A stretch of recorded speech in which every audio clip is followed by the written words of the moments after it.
amusement he ever went in for was lawn tennis in summer and an occasional visit to the theatre or to the Queen's Hall in winter. Whenever he attended concert or play, however, his mother and sister were always with him, and to look at Barracott, whether he was on his way to church on Sunday or to the bank on weekdays, you could not have taken him for anything but a respected and self-respecting young man who held proper views of life. Equally respectable to all outward appearance was Barracott's old schoolmate, Melling, who occupied a responsible position in the employ of a famous firm of manufacturing chemists. He was one of those young gentlemen who look prematurely old and grave and wise because they turn bald and are obliged to wear spectacles at an early age.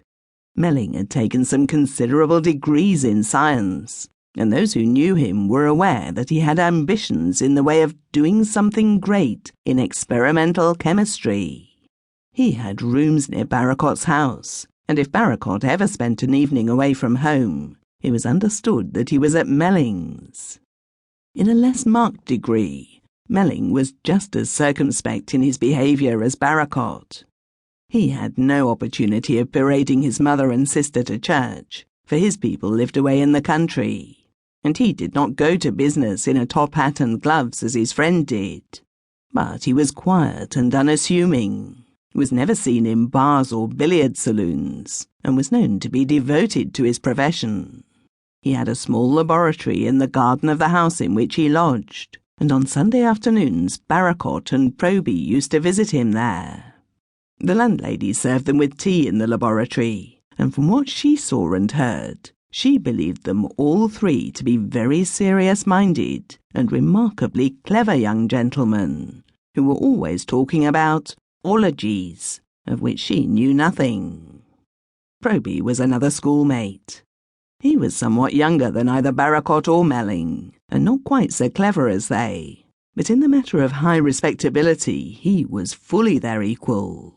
He was the square-toed, black-coated character of Proby's respectability, which had gained him his post at the Illysium, where he was chief bookkeeper and cashier. Markenstein, sole proprietor of the Illysium, had picked Proby out of over 60 applicants for the post, and Proby had held it for 3 years with honour and distinction. He, like Barracott, was a model of punctuality, correctness, and rectitude. Markenstein, having closely observed him for 12 months, during which time he had taken good care to make himself thoroughly acquainted with his private life and habits, had come to the conclusion that Proby had been specially created for the post which he filled, and had voluntarily raised his salary, a deed which showed that he trusted him thoroughly. That, in the opinion of the Barracott Combine, was as it should be.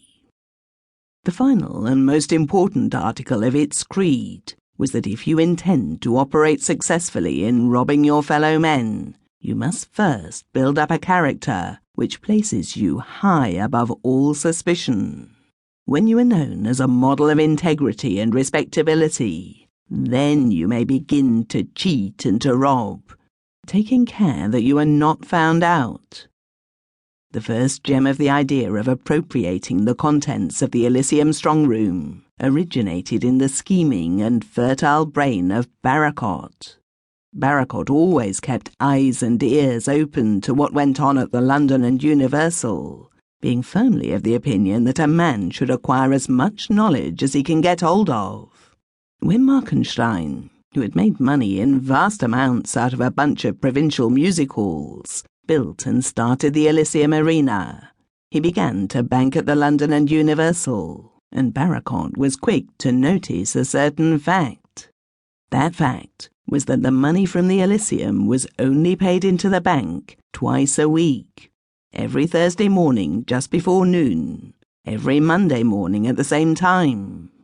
Markenstein himself, attended by a uniformed official, brought the proceeds of 3 evening performances and 1 matinee to the bank in bags as solid as their contents, and each bi-weekly payment amounted, on the average, to £2,000. Therefore, on Wednesday night and on Saturday and Sunday nights, £2,000